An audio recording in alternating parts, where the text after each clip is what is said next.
کے، راول پنڈی کے، جو وہاں رکتے تھے وہ زیادہ تر پیٹ والے یعنی اور کہ لوگ. طاہر القادری صاحب کے جو دھرنے میں لوگ شریک تھے ان میں بڑی تعداد جو تھی وہ ہمارے کرسچنس کی تھی.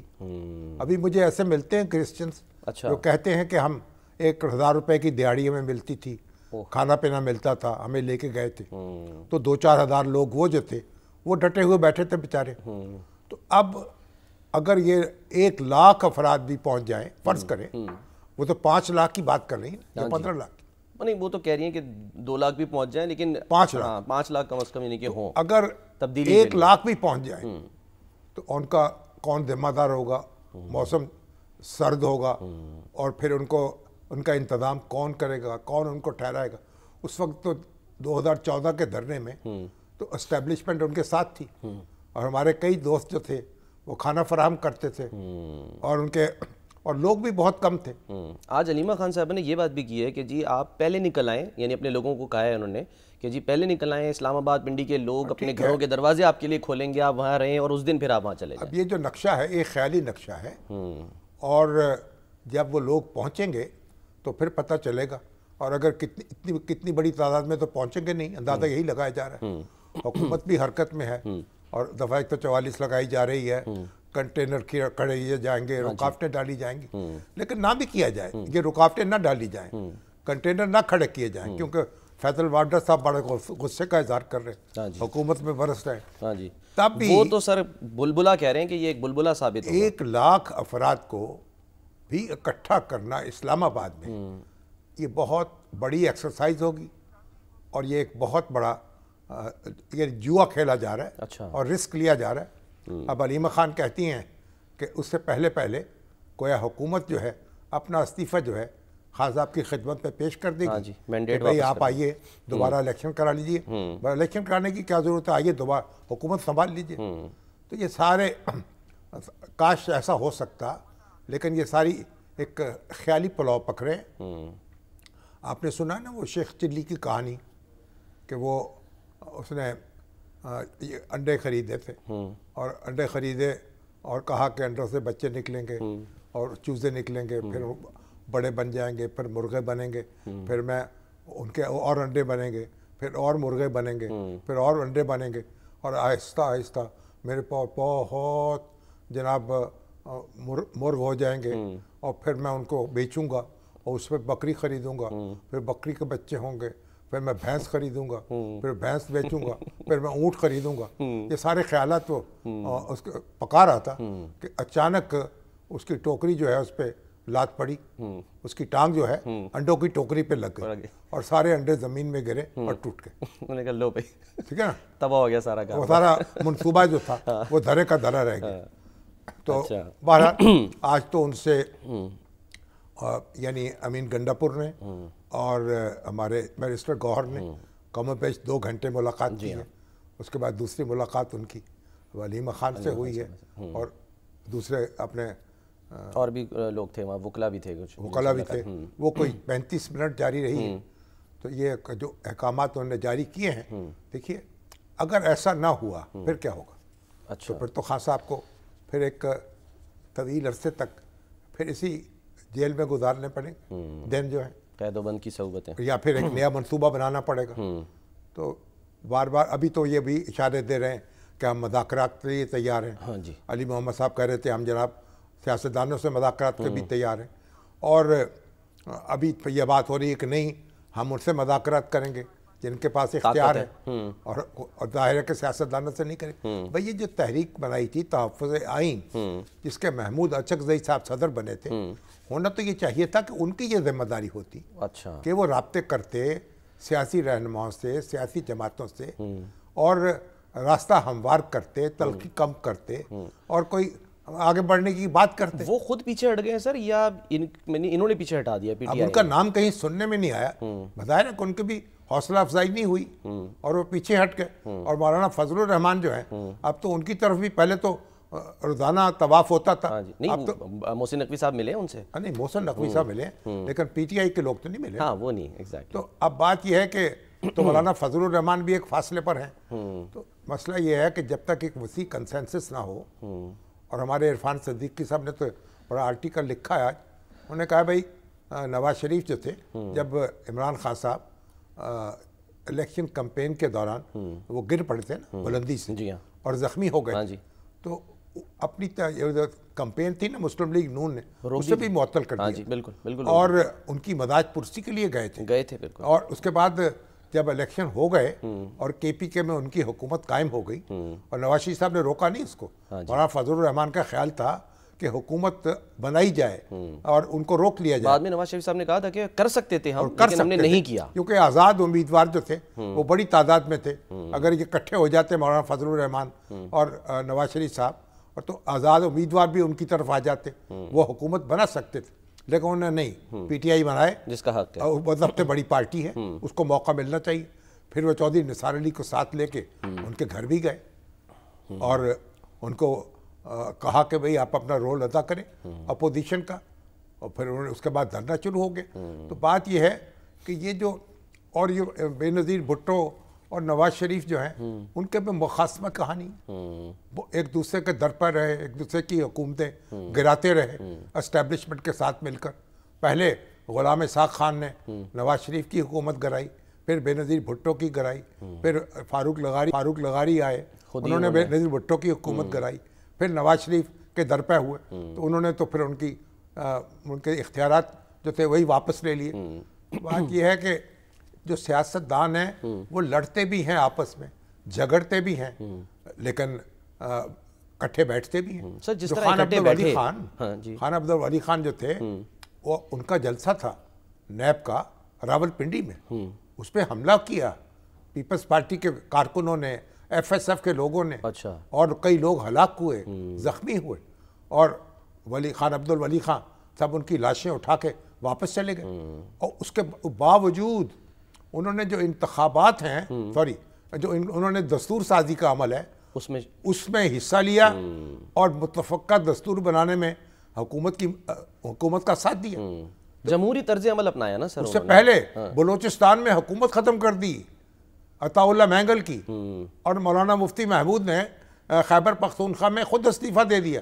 اس کے باوجود دستور سازی جو ہے اس میں تعاون جاری رہا اور ایک ایسا دستور بنا جو خان عبد الولی خان نے بھی جس پہ دستخط کیے، بھٹو صاحب نے بھی کیے، پروفیسر عبدالغفور نے بھی کیے، مولانا شاہ احمد نورانی نے بھی کیے، مولانا مفتی محمود نے بھی کیے، اور پاکستان کو ایک اتنا یعنی ایک بنیادی دستاویز اس کی فراہم کر دی جو آج بھی ہمارے اتحاد کی بنیاد ہے. تو یہ سیاست دانوں میں نہ جھگڑا مستقل ہوتا ہے نہ صلح مستقل ہوتی ہے، مگر خان صاحب جو ہیں وہ جھگڑا مستقل بنا کے بیٹھے ہیں گزشتہ کچھ عرصے سے. حالانکہ وہ بے نظیر بھٹو کے ساتھ بھی تحریک چلاتے رہے، نواز شریف صاحب کے ساتھ مل کر تحریک عدلیہ بحالی کی اس میں کٹھے تھے. جی ہاں، پرویز مشرف کے خلاف تحریک کٹھے چلا رہے تھے، مگر اب انہوں نے یہ قسم کھائی ہے کہ وہ اپنا راستہ چنیں گے اور ایسا چنیں گے کہ جیسے معلوم ہوتا ہے کہ جنگ کا سامان ہے، دو فوجیں جو ہیں وہ سامنے آنے والی ہیں، اور جیسے واقعہ کے اوپر ایک تناؤ کی کیفیت ہے، ایک طرف انڈین فوج ہے ایک طرف پاکستانی فوج ہے. یہ ایک منظر ہے جو انہوں نے دکھا دیا ہے.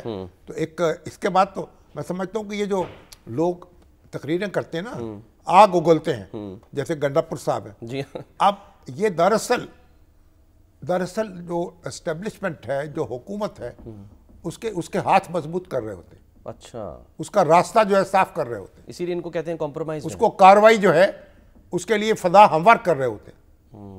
جب آپ آتشی لہجہ اپنائیں گے تو پھر جواب میں جو کاروائی ہوگی اس کی کون مذمت کرے گا. تو یہ جو ایک بہت بڑا رسک ہے سر. لیکن آج ابھی تو آپ مشرف بی بی کی وہ آڈیو لیک ہو گئی ہے، اب اس کے اندر تو بالکل وہ ایسا لگتا ہے انہوں نے چارج سنبھال لیا. سر ابھی کیا ہم کہہ سکتے ہیں ابھی کہ وہ غیر سیاسی ہیں؟ کیونکہ یہ بحث ہوتی رہی، ڈیفینڈ کرتی رہی پی ٹی آئی اس کو کہ نہیں جی وہ تو گھریلو خاتون ہے، غیر سیاسی خاتون ہے، اپنے شوہر کی یعنی کہ رہائی کے لیے بس وہ بات کر رہی ہیں. وہ تو اسٹریٹجیز بتا رہی ہیں اندر بیٹھ کے، حکمت عملی بتا رہی ہیں، سیاسی گفتگو کر رہی ہیں، خان صاحب کے احکامات پہنچا رہی ہیں، تو سیاست میں حصہ لے بھی رہی ہیں. تو کوئی جرم تو نہیں ہے نا. اس سے پہلے بھی تو محترمہ فاطمہ جنرل لے چکی، نصرت بھٹو لے چکی، لے چکی، کلثوم نواز لے چکی. جب نواز شریف صاحب جو تھے ان کو کو کیا پرویز مشرف نے، اس وقت میں میدان میں نکلی تھی. تو اگر بشرا بی بی جو ہیں وہ میدان میں نکلتی ہیں تو تب اس میں کوئی قیامت تو برپا نہیں ہو جائے گی. صرف یہ ہوگا کہ خان صاحب جو تنقید کرتے تھے موروثی سیاست پر وہ ان کی طرف پلٹ کے بھی آئے گی. لیکن اب تو جہاں اتنے یو ٹرن لے لیے ہیں ایک اور صحیح دیکھیں تو سیاست کوئی حرف آخر تو ہوتا نہیں سیاست میں. تو اب جو ایک فوجیں ایک دوسرے کے سامنے کھڑی کی جا رہی ہیں اور یہ جو ہنگامہ برپا کیا جا رہا ہے مجھے کوئی آثار اچھے نظر نہیں آتے. اور اللہ تعالیٰ رحم فرمائے اور امن و امان رکھے پاکستان میں اور کوئی ایسی صورت برپا نہ ہو جائے کہ کچھ خون بہے, کچھ لوگ نشانہ بن جائیں اور ایک ہمارا ایک آسمان جو ہے وہ لال ہو جائے. بالکل سر, ایک کیونکہ آپ نے بات کی تاریخی حوالے کی, علیمہ خان صاحبہ کی گفتگو اس میں انہوں نے کہا کہ جی 1970 میں جو ہے ریاستی انتخابات ہوئے تھے, یہ بانی پی ٹی آئی کو ظاہر ہے وہ کوٹ کر رہی ہیں. 85 میں ضیاء الحق نے نان پارٹی انتخابات کرائے, نظریاتی سیاست ختم کی. اب وہ یہ کہہ رہے ہیں 8 فروری کو جو ہے وہ پی ٹی آئی نظریاتی پارٹی بنی. کیا پی ٹی آئی ہے نظریاتی جماعت؟ دیکھیے اب جو مرضی دعویٰ کر لیں, اچھا جو بڑی سیاسی جماعتیں ہوتی ہیں وہ نظریاتی جماعتیں نہیں ہوتی, وہ قومی جماعتیں ہوتی ہیں. اس میں مختلف الخیال لوگ شامل ہوتے ہیں, صحیح, ہر مکتب فکر سے تعلق رکھنے والے لوگ ان میں شامل ہوتے ہیں. یہ نظریاتی جماعتیں جو ہیں وہ تو جماعت اسلامی ہے, جیسے جمعیت علماء اسلام ہے, تو ہر شخص تو اس میں شامل نہیں ہو سکتا نا, وہ کمیٹڈ لوگ اس میں جاتے ہیں, ان کا رول جو ہے وہ اور طرح کا محدود ہوتا ہے. تو نظریاتی جماعتیں جو ہیں, نظریاتی جماعتیں تو پھر جماعتیں سکڑ جاتی ہیں. اچھا, ہاں, کیا نظریہ ہے, یہی سوال ہے نا. ہاں, نظریہ کیا ہے, کس نظریے کی پارٹی ہے یہ, کون سا نظریہ؟ احتجاجی ہے فی الحال, تو بس احتجاجی نظریہ بس. تو اس طرح ایک جمہوری جماعت بنی ہے, جمہوری جماعت رہی ہے, پارلیمنٹ کو مضبوط کی, پارلیمان آپ ہمارا دستور ہے, اس کے تابع آپ نے الیکشن لڑنا ہے, آپ نے کامیابی حاصل کرنی ہے, آپ نے ایک منصفانہ انتخابات ہونے چاہیے, اس میں تو کوئی شبہ نہیں ہے. اس کے لیے بیٹھ کر طریقہ طے کرنا ہوگا, اپنے خدشات دور کرنے ہوں گے, ایک دوسرے کے ساتھ بات کرنی ہوگی, اور وگرنہ تو پھر سر بات کرنے کا اشارہ تو دیکھیں نا, اب جیسے علی محمد خان صاحب نے دیا, انصار عباسی صاحب نے خبر دی, پھر آج جو شہباز شریف صاحب نے ایپیکس کمیٹی سے خطاب کیا, اس کے آخر میں بھی انہوں نے یہی کہا کہ یہ دھرنوں سے, یہ جلسوں سے ملک آگے نہیں بڑھے گا, بات چیت سے مسائل حل ہوں گے. بات ہاں ایگزیکٹلی کرنے کا اشارہ دے رہے ہیں سب, کہ کس سے بات کرنی, کس سے بات نہیں کرنی, کس سے ملنا, کس سے نہیں ملنا, کس کا فون سننا, کس کا فون نہیں سننا. اور پھر انہوں نے تو علیمہ خان نے تو بات ہی ختم کر دی کہ بھئی سوموار کو یہ ساری چیز, سوموار کو کہا ہے, انہوں نے کہا جمعرات تک کا ٹائم ہے, جمعرات تک, ہاں جی, جمعرات تک کا ٹائم ہے. ایگزیکٹلی, پھر اس کے بعد دیکھتے ہیں دم مسکلندر ہوگا, تو کر کے دیکھ لیجئے, پھر دم مسکلندر. چلیں سر دیکھ لیتے ہیں کیا ہوتا ہے. اچھا سر, شہباز شریف صاحب نے جو ہے, جیسے میں نے کہا کہ آج وہ جانا تھا اس کے لیے آئیڈیاز کے, لیکن ایپیکس کمیٹی کا جو اجلاس ہوا, آئیڈیاز اس میں نہیں گئے وہ, جی جی, وہاں تو خواجہ آصف صاحب گئے سر.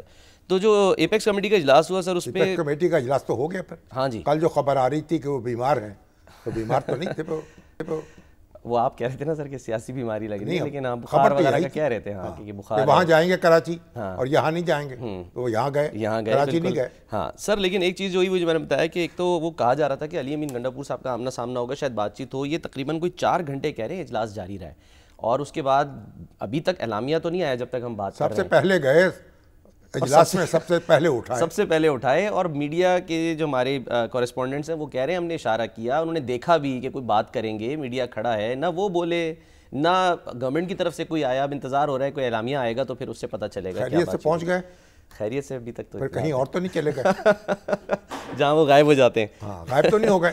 نہیں, ابھی تک تو نہیں ہوئے. سر لگ رہا ہے کردار ادا کر دیں گے کوئی نہ کوئی گنڈا پور صاحب, اور آپ کو لگ رہا ہے کہ کوئی ہو سکتا ہے بات چیت کے ذریعے مسئلہ جو ہے وہ حل ہوتا ہے؟ نہیں, گنڈا پور صاحب نے تو اس وقت تو کردار ادا کر دیا ہے نا. اچھا, ایک آتشی ماحول پیدا کر دیا ہے, آمنے سامنے کھڑا کر دیا فوجوں کو, اور جنگ کا طبلِ جنگ بجا دیا ہے. سر لیکن وہ کھڑا کر کے خود تو غائب ہو جاتے ہیں نا, وہ پیچھے جا کے بات چیت شروع کر دیتے ہیں. اب دیکھیں نا اس کے, اب ایسا جو ماحول ہے جو گرما دیا ہے, تو اس کا نتیجہ کیا نکلے گا, اللہ رحم کرے. چلیں دیکھتے ہیں سر. اچھا سر, ہم نے جو ہے وہ آئیڈیاز, کیونکہ ہمارے بڑی زبردست قسم کی نمائش ہے, اس کا آغاز ہو گیا ہے. پاکستان جو ہے وہ اس میں اپنی مصنوعات پیش کرتا ہے, اور 50 ہر 2 سال بعد منعقد ہوتی ہے. جی, پاکستان میں میرا خیال 12ویں کانفرنس منعقد ہو رہی ہے. کووڈ کی وجہ سے درمیان میں نہیں منعقد ہو سکی تھی. بالکل. اب اس میں کوئی 55 ممالک کے 550 سے زائد نمائش کنندگان ہیں وہ حصہ لے رہے ہیں، اور مختلف ممالک کی جو دفاعی مصنوعات ہیں ان کی نمائش ہو رہی ہے. اور پاکستان جو ہے وہ بھی دیکھیں، پاکستان بھی اسلحہ بناتا ہے، ٹینک بناتا ہے، ڈرون بناتا ہے، اور JF تھنڈر بناتا ہے. تو پاکستان جو ہے وہ بھی لوگ اس سے آگاہ ہو رہے ہیں کہ اکوپمنٹ کو کس طرح کا بنا رہا ہے اور اسلحہ کس طرح کا پاکستان تیار کر رہا ہے. اور اس کی ایک بڑی مارکیٹ بھی ہے. پاکستان جو ہے میرا خیال کوئی 350-400 ملین ڈالر کی ایکسپورٹ اس کی ہے اسلحے کی، اور اس طرح دوسرے ملکوں کا ہے. بڑی ایک دلچسپ بات میں آپ کو بتاؤں کہ پاکستان جو ہے، میں یہ دیکھ رہا تھا 10 جو ممالک ہیں نا دنیا کے، ان کی 10 بڑے ممالک ہیں جن کی فوجیں جو ہیں طاقتور ترین فوجیں سمجھی جاتی ہیں، ان میں پاکستان بھی شامل ہے. ان میں امریکہ ہے، روس ہے، چین ہے، انڈیا ہے، جنوبی کوریا ہے، برطانیہ ہے، جاپان ہے، ترکی ہے، اٹلی ہے، اور پاکستان ہے. بالکل. اچھا، اب بڑی بات یہ ہے کہ پاکستان جو ہے سب سے کم خرچ اس کا ہے ڈیفنس کا.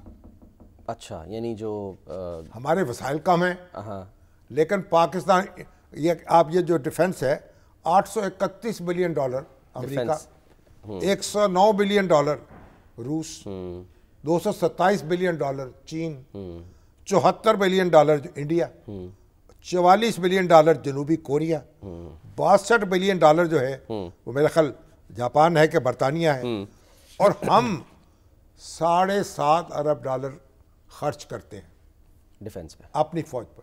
سب سے کم خرچ ہمارا ہے، اور اس خرچ کے اعتبار سے دیکھیں تو ہماری فوج دنیا کی منفرد فوج ہے. اتنے کم وسائل میں اتنی طاقت کے ساتھ کھڑی ہے، اور یہ معجزہ ہے یہ بھی.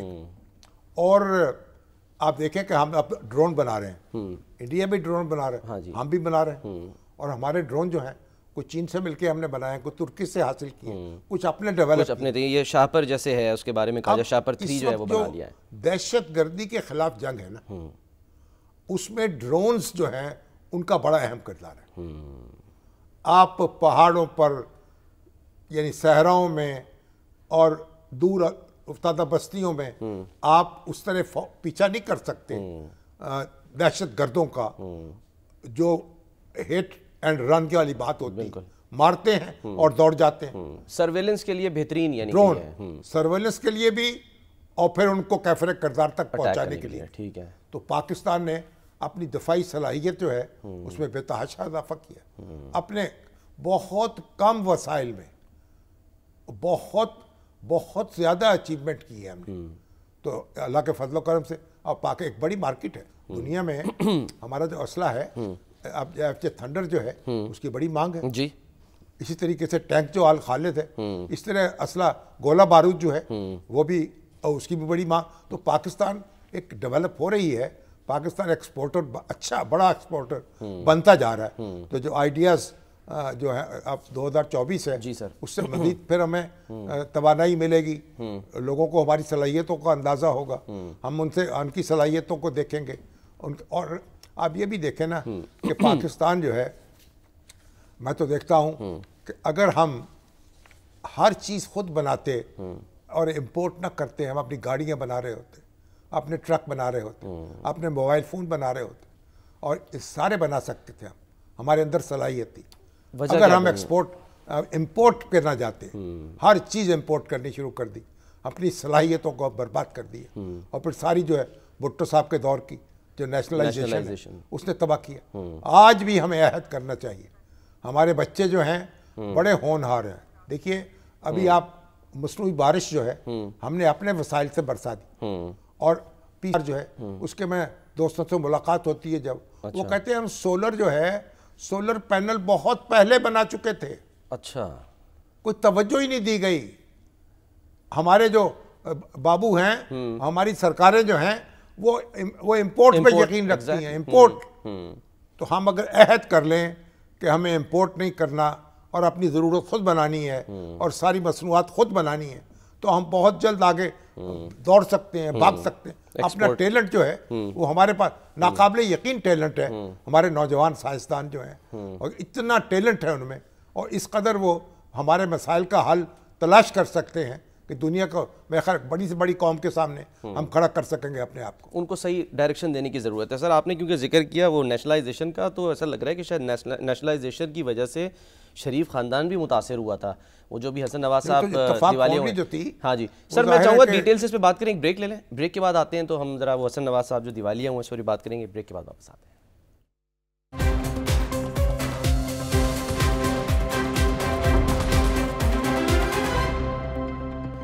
ویلکم بیک جی. خبر آئی تھی شامی صاحب سر کہ حسن نواز صاحب دیوالیہ ہو گئے ہیں, اور اس کے بعد پھر ان کے جو ترجمان ہیں شریف خاندان کے, وہ کہتے ہیں کہ جی شریف خاندان کو دیوالیہ کرنے کا عمل بھٹو دور سے شروع ہوا. یہ جو بیان ہے وہ واقعاتی طور پر تو درست ہے, اچھا, لیکن مجھے کوئی بے موقع نظر آیا. اس وقت تو بات ہو رہی تھی حسن نواز کی کمپنی کی, اس تک بات محدود رکھنی چاہیے تھی, اور اس میں اس پر اس قدر جو تفصیل بیان کی گئی ہے مشرف صاحب ذمہ دار, ہاں جی ثاقب نثار صاحب ذمہ دار. تو بہرحال اب ہمارے ساتھ موجود ہیں, ہمارے ساتھ سر حسیب ارسلان صاحب ہیں, بیورو چیف یو کے, اور ہمیں جو ہے وہ گل نواز صاحب خان جو کہ ایک ماہر قانون ہے وہاں کے, وہ بھی جوائن کر لیں. خبر ذرا پہلے لے لیتے ہیں جی. حسیب, کیا اب تک جو ہے وہ ڈیٹیلز اس کی سامنے آئی ہیں, اور کب تک یہ دیوالیہ پن ختم ہو جائے گا حسن نواز صاحب کا؟ جی سلمان, بہت شکریہ. سب سے پہلے تو یہ کہ جو دیوالیہ ہے وہ آج سے 6 مہینے قبل ہوا, یعنی 29 اپریل 2024 کو, جس کی کسی کو خبر ہی نہ ہوئی. تو پھر اچانک سے پرسوں جب خبر آئی تو سب نے اس کو جو ہے ہائپ دی, بلکہ کچھ میڈیا چینلز نے اس کو غلط چلایا انیشلی حسین نواز کے نام سے, لیکن بعد میں پتہ چلا کہ یہ حسن نواز ہے. ایک تو یہ بات ہے. دوسری بات, ادھر اہم بات یہ ہے کہ ان کی جو بینکرپسی آپ نے پوچھا, یہ 29 اپریل 2025 یعنی اب سے 4 ماہ بعد یہ بینکرپسی ختم ہو جائے گی. تو جب جو جتنے ماہر قانون ہیں اور جو اکاؤنٹنٹ ٹیکس ایکسپرٹس ہیں یہاں پر برطانیہ میں, ہم نے ان سے بات کی تو ان کا یہ کہنا تھا کہ یہ جو ٹیکس کا معاملہ ہے یہ کسی کمپنی کا ٹیکس نہیں ہے, یہ حسن نواز کا ذاتی ٹیکس کا مسئلہ ہے. کیونکہ ان کی جتنی کمپنی 7 کمپنیز ان کے نام پہ برطانیہ میں رجسٹرز ہیں, وہ ساری کمپنیز ایکٹیو ہیں, ان میں سے کوئی بھی کمپنی جو ہے اس کو بینکرپٹ نہیں ڈکلیئر کیا گیا. تو یہ ان کا ذاتی ٹیکس کا معاملہ ہے. یہ تو پہلا پوائنٹ ہے. دوسرا پوائنٹ اس میں یہ ہے کہ ٹیکس کی جو اماؤنٹ ہے وہ بہت بڑی نہیں لگتی. اس کی وجہ یہ ہے, جو ٹیکس ایکسپرٹس ہیں وہ یہ بتاتے ہیں کہ صرف 1 سال کے لیے ان کو بینکرپٹ جو ہے ڈکلیئر کیا گیا, جو اس سال اپریل میں کیا گیا تھا, اور اگلے سال 29 اپریل 2025 کو ان کی بینکرپسی کی جو وہ ٹرم ہے وہ ختم ہو جائے گی. اس کے بعد وہ بیک ان بزنس ہوں گے, بیک ٹو ٹریڈ ہوں گے, اور وہ کوئی بھی کمپنی کے ڈائریکٹر بن سکتے ہیں. لیکن 29 اپریل 2025 تک وہ کسی کمپنی کے ڈائریکٹر نہیں بن سکتے, اور ایکٹیولی اس طرح ٹریڈ جو ہے وہ نہیں کر سکتے. ٹھیک ہے. اور زیادہ تر کیس یعنی یہ کہ وائلیشن تھی ٹیکس کے معاملے کی, ٹیکس کی عدم ادائیگی کا معاملہ تھا. تو پروسیجر یہ ہوتا ہے کہ جب آپ ٹیکس نہیں پے کرتے, یہ directly H M R C کا مسئلہ تھا, یہ کوئی پرائیویٹ اس میں کمپنی انوالو نہیں ہے. ایچ ایم آر سی جو ہے وہ ان کو لندن ہائی کورٹ لے کے گئی.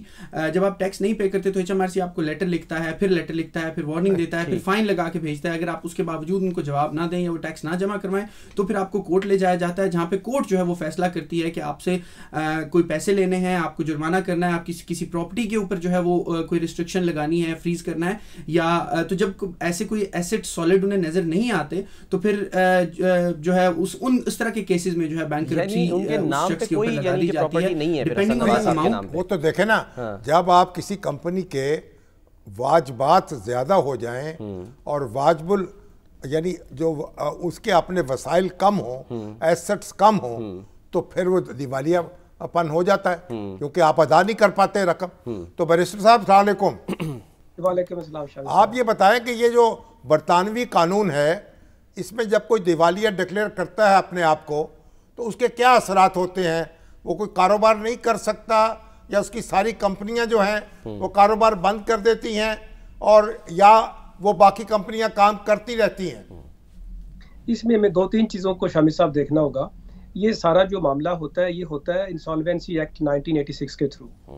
اس میں انڈیویجول ہو سکتا ہے, کمپنی ہو سکتی ہے. اگر ہم انڈیویجول کی بات کریں تو حسن نواز صاحب ہیں, اگر کمپنی ہے تو ان کی کمپنی کی الگ سے لیگل اینٹی ہوتی ہے. اب یہ سارا معاملہ جو ہے حسن نواز صاحب کا ان کا پرسنل کیپیسٹی میں ہے. اب بینکرپسی اس صورت میں یہ ان کی کوئی والنٹیئر جو ہے وہ یہ بینکرپسی نہیں ہے, بلکہ وہ لائبلٹیز تھیں ایسی, ڈیٹ ایسے تھے جو کسی وجہ سے وہ پرفارم نہیں کر سکے, وہ ود ان ٹائم ان کو پے نہیں کر سکے, ان کو آف کورس نوٹس آئے ہوں گے, اور نوٹس کے باوجود جو پے نہیں کر پاتا تو ایچ ایم آر سی جو ہر منسٹری ریونیو جو کسٹم ہے تو وہ اس میٹر کو لے جاتی ہے انسال. گویا وہ یہ کہتے ہیں کہ میرے جو ایسٹس ہیں وہ آپ لے لیجئے اور میرے پاس ادا کرنے کے لیے وہ رقم نہیں ہے, لائبلٹیز ادا کرنے کے لیے. اس کا ڈفرینٹ اسپیکٹ ہوتا ہے, اس کا پروسیجر ہے بیسیکلی جو ہمیں تھوڑا انڈرسٹینڈ کرنا پڑے گا تاکہ باقی لوگ اس کو انڈرسٹینڈ کر سکیں, تو کنفیوژن جو ہے وہ ڈسکریپنسیز نہ ہو. تو پھر جو ایچ ایم آر سی ہے وہ ایز اے کریڈیٹر اس کو پٹیشن فائل کرتا ہے کورٹ کے اندر, کورٹ دونوں پارٹیز کو سنتی ہے, اور اگر وہاں پہ بھی جو ڈیٹر ہے وہ نہیں دے پاتا تو اس صورت میں جو ایڈجوڈیکیشن ہے اس کے خلاف آ جاتی ہے ڈیٹر کے خلاف کہ آپ پے نہیں کر سکے ڈیٹ لائبلٹیز جو بھی اس ایکس اماؤنٹ تھی. اب اس صورت میں جس وقت بینکرپٹ ہو جاتا ہے تو اس کی منیمم ٹائم جو ہے بینکرپسی کی 1 ایئر ہے, لیکن یہ لمٹ نہیں ہے, اس سے اوپر ہو سکتی ہے, ڈیپینڈ کہ کتنا بڑا ڈیٹ تھا, ڈیپینڈ کہ کتنی بڑی لائبلٹیز تھی ان کی. اچھا, اس کے آگے جو اگلا جو کویشچن تھا کہ اس کی امپلیکیشنز کیا آئیں گی یا اس کا کیا ایفیکٹ ہوگا. نمبر 1 کہ جو بھی بینکرپٹ ہوتا ہے اگر اس کو کسی بھی قسم کا بزنس یا کاروبار کرنا ہے, اس میں اگر 500 پاؤنڈ سے زیادہ ہوگا تو اس کو ڈکلیئر کرنا پڑے گا اپنا بینکرپسی سٹیٹس, وہ کوئی بھی انڈیویجول ہو. نمبر 1. نمبر 2, اس ڈیورنگ دا جو بینکرپسی پیریڈ ہے اس کے دوران کسی بھی کمپنی میں وہ کوئی مینجمنٹ رول پلے نہیں کر سکتے, ڈائریکٹر نہیں بن سکتے.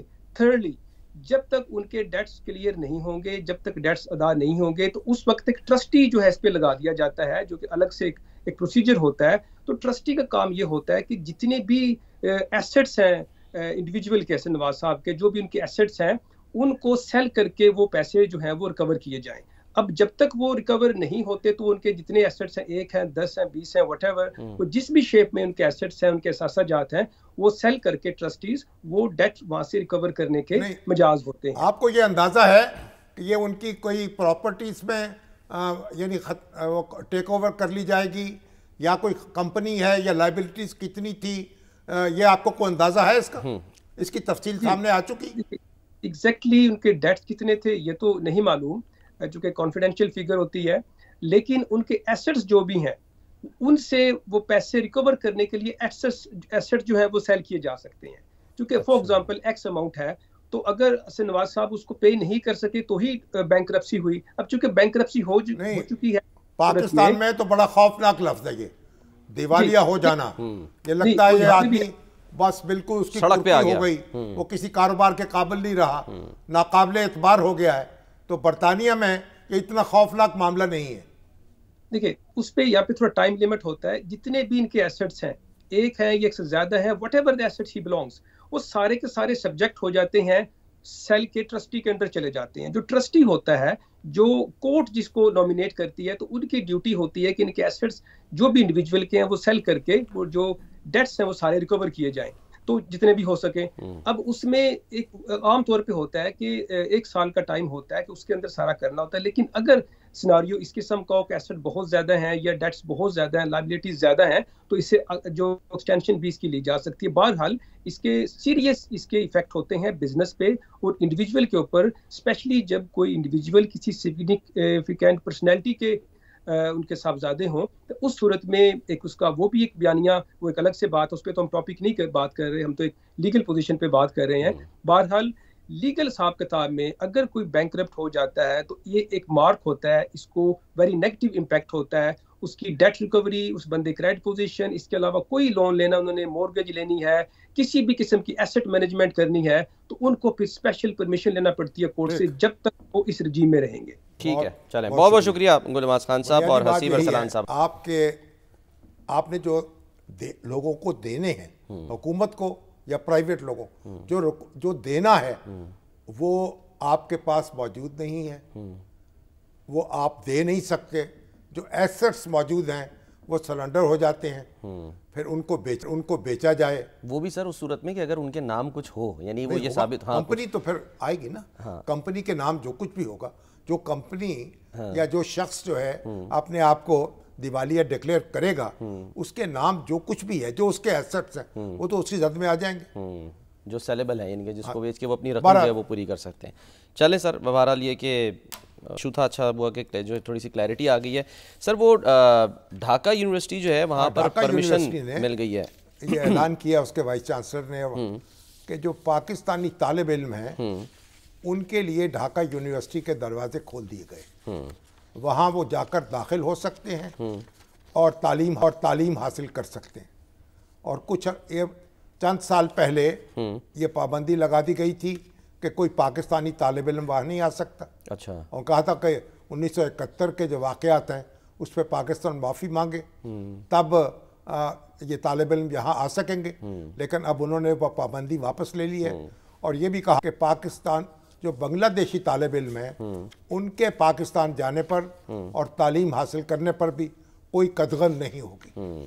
تو یہ ایک پاکستان اور بنگلہ دیش کے درمیان جو تعلقات ہیں ہر روز بہتر ہو رہے ہیں. ایک خیر سگالی کے پیغامات آ رہے ہیں. ابھی وہاں آپ دیکھیے کہ ایک وبا پھیلی ہوئی ہے جس کا ڈینگی کیا ہمارے یہاں بھی پھیلی تھی نا، ڈینگی کی وبا پھیلی ہے اور کئی لوگ اس کا نشانہ بن چکے ہیں. تو وزیر اعظم شہباز شریف صاحب نے ٹویٹ کیا ہے اور ڈاکٹر یونس کو یہ پیشکش کی ہے کہ پاکستان اس میں معاونت کے لیے تیار ہے.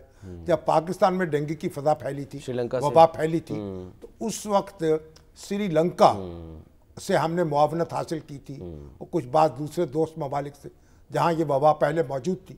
اور ان کے ڈاکٹر آئے تھے اور ان کی تجربات کی روشنی میں ہمارے ڈاکٹرز جو تھے ان کی تربیت ہوئی تھی اور انہوں نے اس وبا پہ قابو پایا تھا.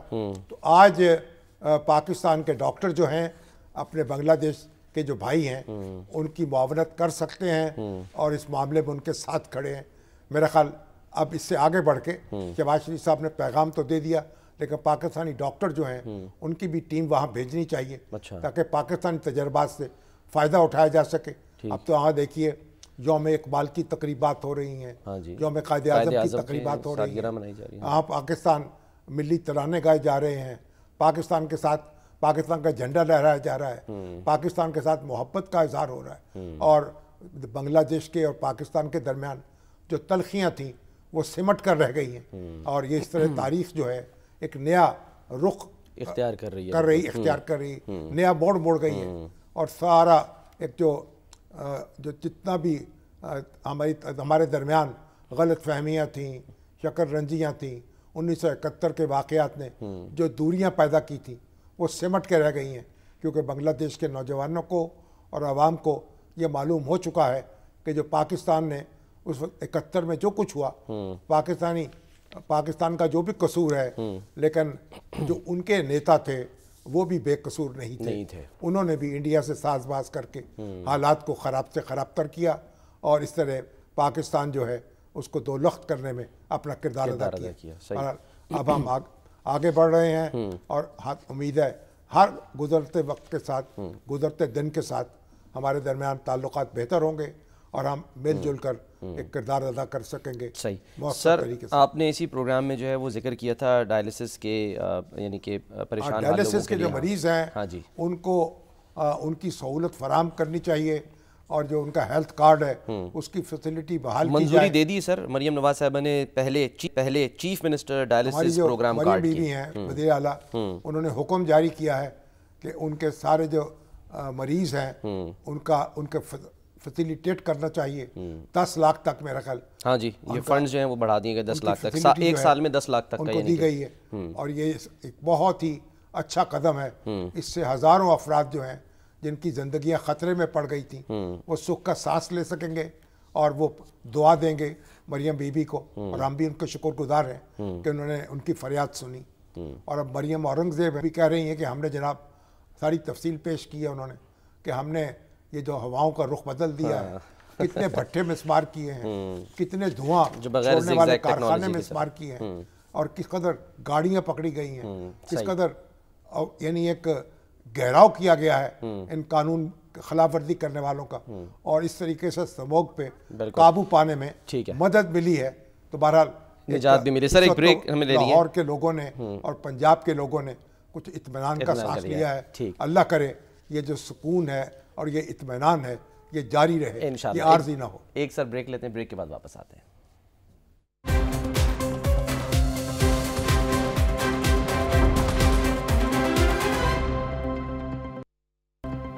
پروگرام کا وقت ختم ہوتا ہے، ناظرین اپنا خیال رکھیے، اللہ حافظ۔